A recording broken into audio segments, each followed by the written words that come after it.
everyone, Mrs. Patoli here, getting ready for Unit 3, Lesson 3, Order of Operations, Day 2. But before we do that, please pause the video and check your answers from last night's homework. You can pause here, and then we'll slide down and finish checking there. Hope you did great, and let's get ready for Order of Operations, Day 2. Today we're going to look at Unit 3, Lesson 3, Order of Operations, Day 2.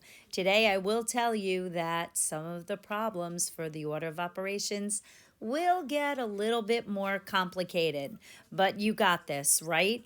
And don't forget, you should have your calculator out, and please follow, very important, follow the rules for the Order of Operations. Let's review and see what they are. That would be the parentheses, exponents, multiply or divide, and then add or subtract.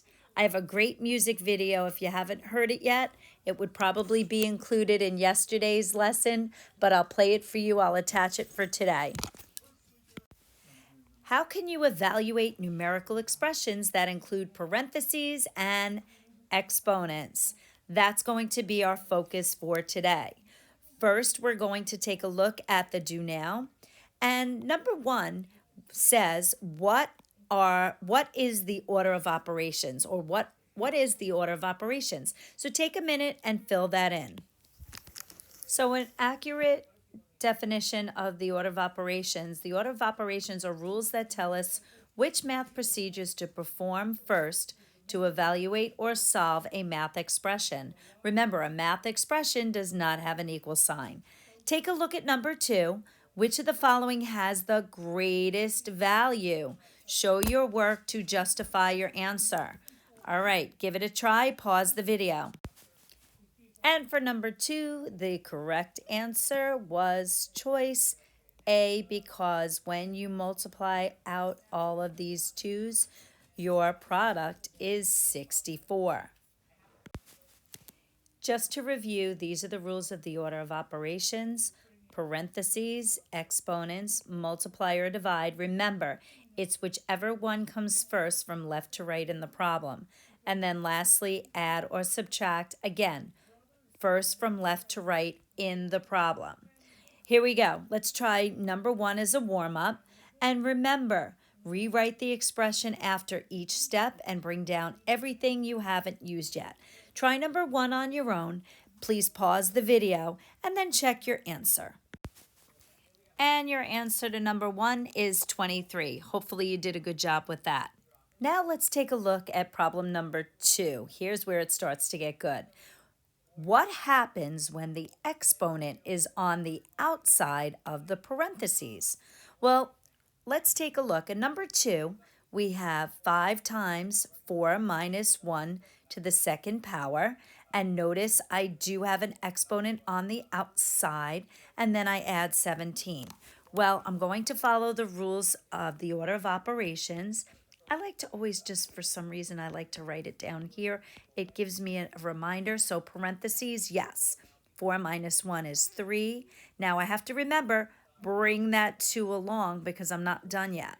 And let's rewrite everything else so that I can make sure I get the correct answer.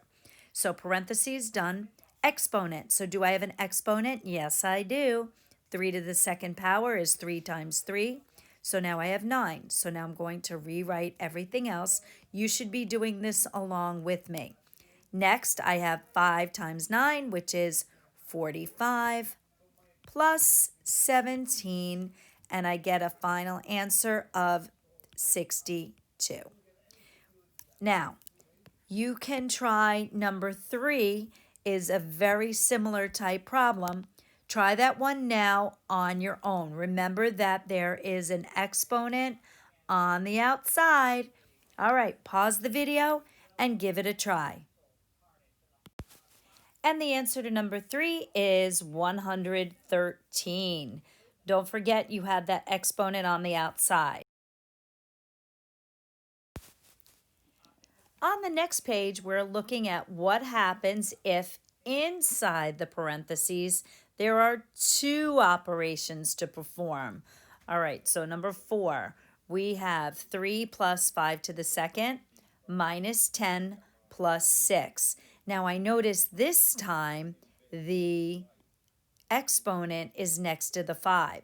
So when the exponent is on the inside, it automatically goes with the number that it's next to. So let's take a look at number 4. So the first thing I'm going to do is I want to solve my parentheses, exponents, multiply, divide, add, or subtract. I see that I have parentheses, but inside my parentheses, I have an exponent. So the first thing I want to do is solve that first. So 5 to the second power is 25, and then I have 3 plus 25, I'm going to bring that down, minus 10 plus 6. Now what do?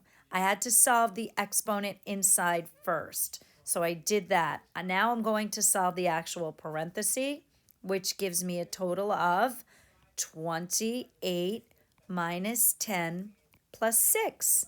So no more exponents. There is no more multiplication or division. Now what do I have? I have addition or subtraction. Well, if I look at my problem, what do I notice? The first sign, it's 28 minus 10 plus 6. So what would come first in this problem? The subtraction or the addition?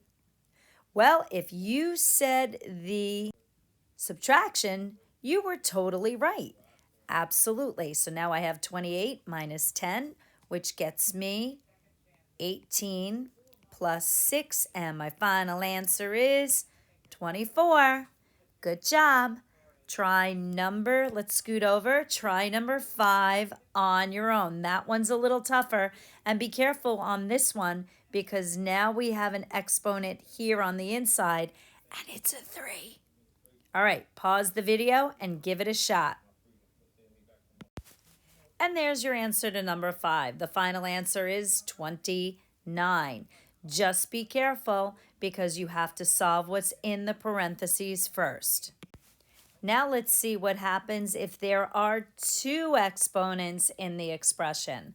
Well, let's start with number 6 first. Number 6, I notice there's no parentheses. I notice there are 2 exponents. So I'm going to go ahead and solve them first. So 3 to the second, I know that 3 to the second is 9. And then I have 2 to the second, which is 4. Then I want to make sure I rewrite and bring everything else down. Please make sure when you're solving these type of problems, you definitely want to make sure that you copy the right numbers because one number off will mess up your whole problem. And what's next? Now I'm looking through. I see multiplication. 8 times 9 is 72 plus 7 minus 4. Next, I can do the addition or subtraction first. Correct. Addition comes first in the problem, so I'm going to add first. That gets me a total of 79 minus 4. And the final answer is 75.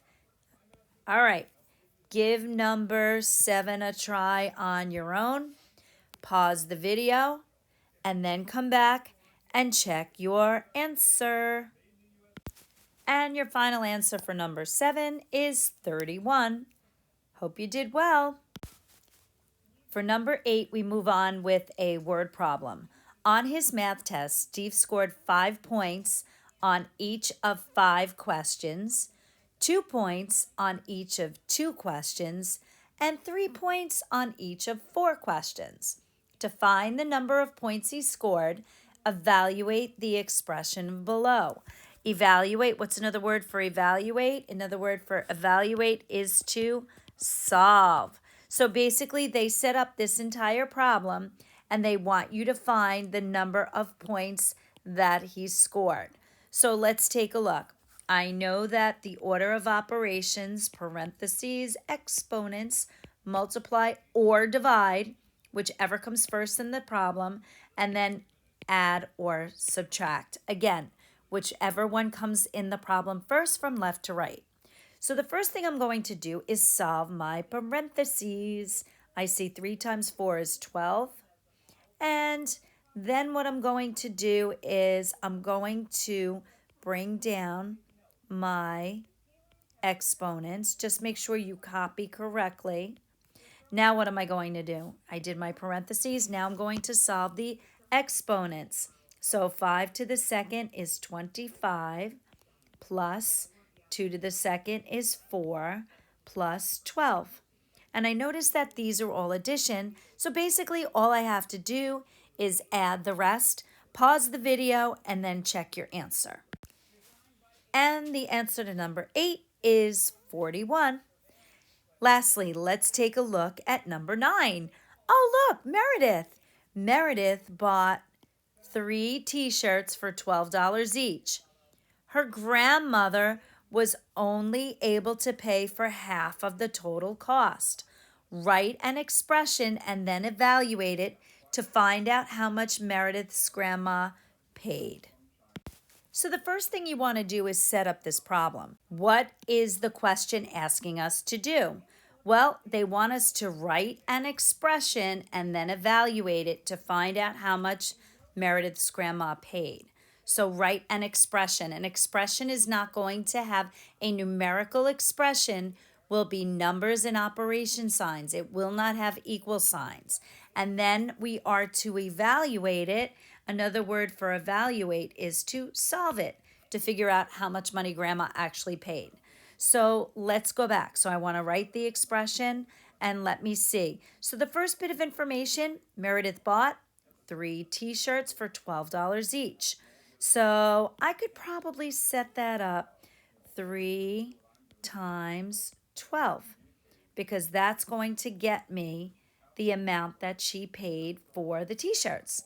Now her grandmother was only able to pay for half of the total cost. So half of the total cost. So if I have 3 times 12, she paid $36. But she was only able to pay for half. How would I write up the rest of that expression? Well, if I want to do half, I can simply divide it by what? Yeah, divide by 2. So 36, and I'm going to divide that by 2, gets me a final answer of $18. And Meredith's grandma paid $18 for the t-shirts. What a nice gift.